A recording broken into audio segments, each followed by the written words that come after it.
Hi, welcome back to the Box of Lights. We're playing Malifaux. Before we begin turn 2, I just wanted to show you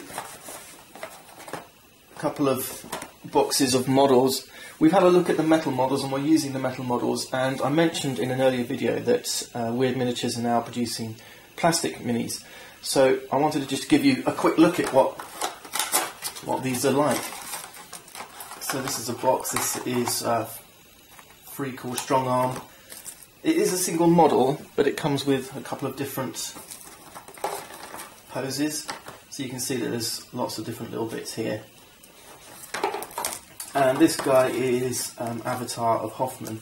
An avatar is like one of your masters, but they turn into an avatar, which is like a bigger, stronger version of that master. And once more, this is a plastic model.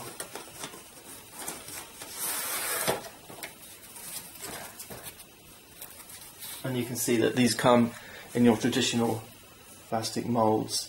And this is going to make the models a lot easier to put together. And I think it also means that there's all sorts of more intricate and complicated models available to us as collectors. Alright, let's crack on with turn 2. Let's move to turn 2. At the start of a turn, the first thing we're going to do is begin the start draw phase, and then we can discard any number of control cards that we wish from our hand. So for the second turn, we can get rid of some junk perhaps that we don't like the look of, and then draw back up to 6 cards.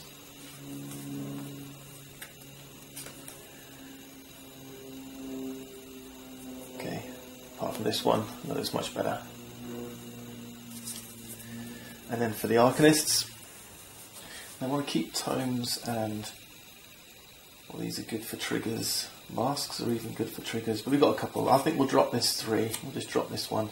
Remember, the Arcanists have got a maximum hand size of 7 because of Rasputina's Arcane Reservoir.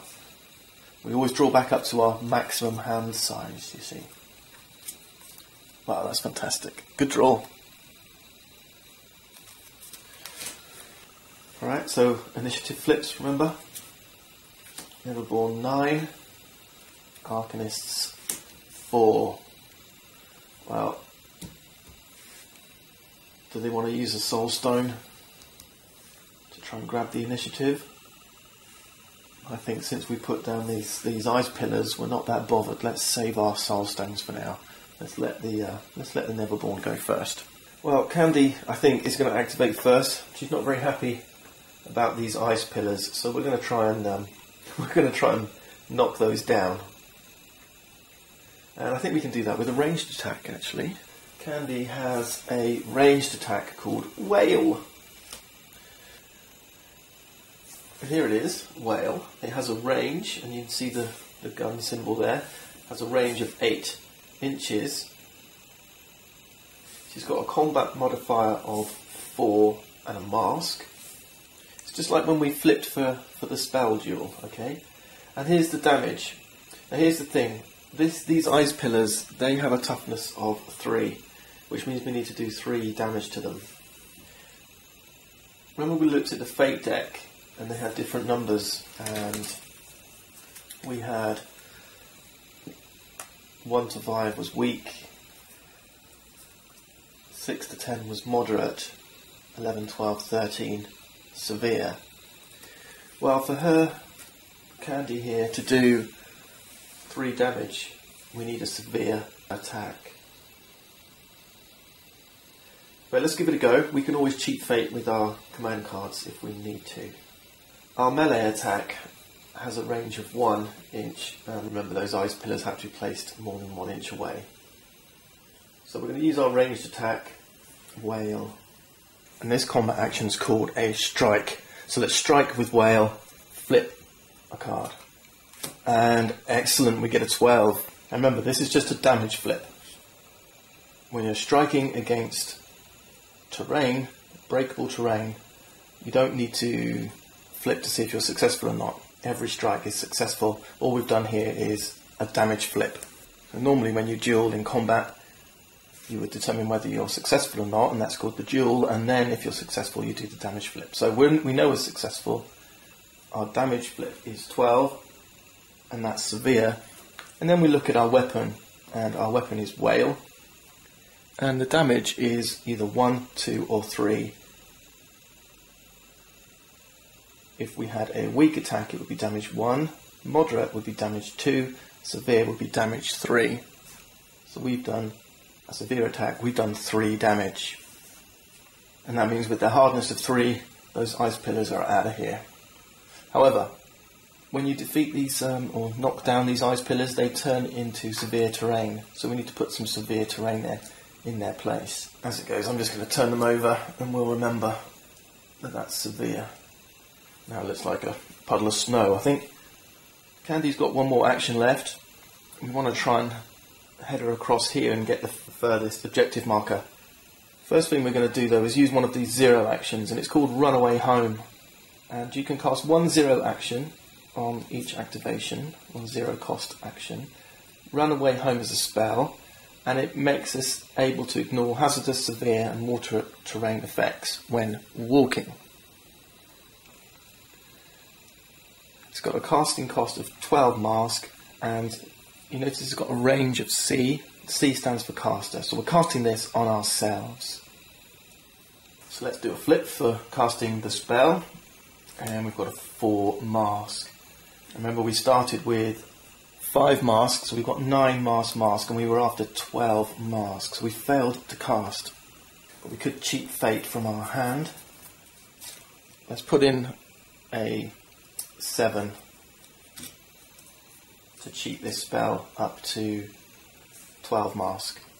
So that's 12 crow mask, and we've successfully cast Runaway Home, and that means Candy can now cross through this rough terrain if she moves on this activation without suffering any penalties.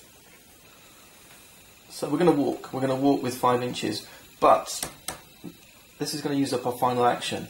But notice that one of our actions here is a +1 casting expert, and what that means is any model with +1 casting expert gets an additional action, and they can only use that action to cast spells. So I'm going to cast this spell here called Charm, and it takes 1, it costs 1 action. So we're going to use this casting expert to cast Charm, and that's still going to leave us our 1 default action left to do our walk. And what Charm says is that we regain our harmless status, and we want to do that before we start wandering out into the open. Alright, this time we need a 14 mask, so let's do our flip. Remember we start with 5 masks, all we need is a 9 or higher, and there we go, we've got an 11, excellent. So Candy is now harmless once more, and we can take our walk now of 5 inches. And I want Candy to head through this way. Remember, she's ignoring that severe terrain because of Runaway Home. That ends her activation. Let's skip to the Arcanists. And I think we'll start with Rasputina. She has a walk of 3, she's got some rough terrain in front of her, but we definitely want to get her out of the way. Perhaps pushing through here after our target. So let's come across that rough terrain with a move of 3. In fact, let's double walk. Our double walk is 3 times 2, that's 6 inches. This terrain is about 1 inch across there, so that's going to take up 2. Let's move down here, and then down here. Rasputina also has casting expert, so she can cast a spell for free. Rasputina also has 1 0 cost action. We might have a crack at Candy here. Remember, Candy's harmless, so we do need to overcome that before we can actually target her. I think what we'll do is cast a Biting Chill. You notice Rasputina doesn't have any ranged weapons, she only has a melee attack here, a melee weapon for striking with. But this Biting Chill has a range of 6. and it has a casting cost of 16 tone, so it's quite a tough one. The first thing we need to do is, after declaring this attack, is we need to make a willpower check. The reference pages at the back tell us that Harmless says enemy models must win a willpower 12 duel when targeting this model with an attack, or the action immediately fails. Okay, so let's do that, a willpower 12 duel. Once more, this is a simple duel against our willpower. Rasputina has a willpower of 6 and our target number is 12, so we need to flip a 6 or more, and we can cheat this if necessary. Right, 6 or more, a 12, excellent. So the willpower duel succeeded. Now we can then successfully cast Biting Chill. Remember, 16 tome is what we're looking for Biting Chill, a range of 6. This time our spell is going to be a little bit more complicated because we're actually targeting another model, this time Candy. First thing we need to do is check that we are within range. So we need to measure, check. Remember, our spell is 6 inches. Is this model within 6 inches? Yeah, no problem at all. And we're within line of sight. We now need to perform a simple casting duel. Remember, we're looking for 16 tome. We start with 7 tome. We need a 9 or higher. It's a 4. We failed. Let's see if we can cheat this. Yeah, we got a 9 here. Okay, so we'll cheat this one in, and that gives us a 16 tome ram.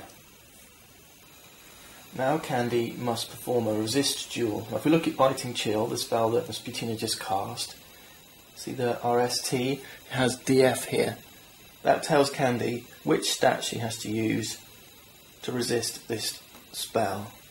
We have a look at Candy and have a look at her stats, and her DF is 7, and the target number is the caster's casting total, which was 16. The difference on this duel is because Rasputina has already successfully cast the spell, equal to the target number is not good enough. We have to exceed it, so we need 10 or more. So Candy flips. And oh, it's just a 4. That's not good enough. We ignore suits. We don't need to worry about the suits. Let's see if we can cheat something in here. Yeah, let's cheat in. Let's cheat in this one. A 10. You can see that when you're casting spells and you're targeting another model, you really want to try and overpower those as much as possible. You know, get a higher number, a higher target number for the defender to try and beat as possible. Of course, this is going to become tougher for the defender when they keep using their best cards to cheat fate. Well, that's it for now. See you next time.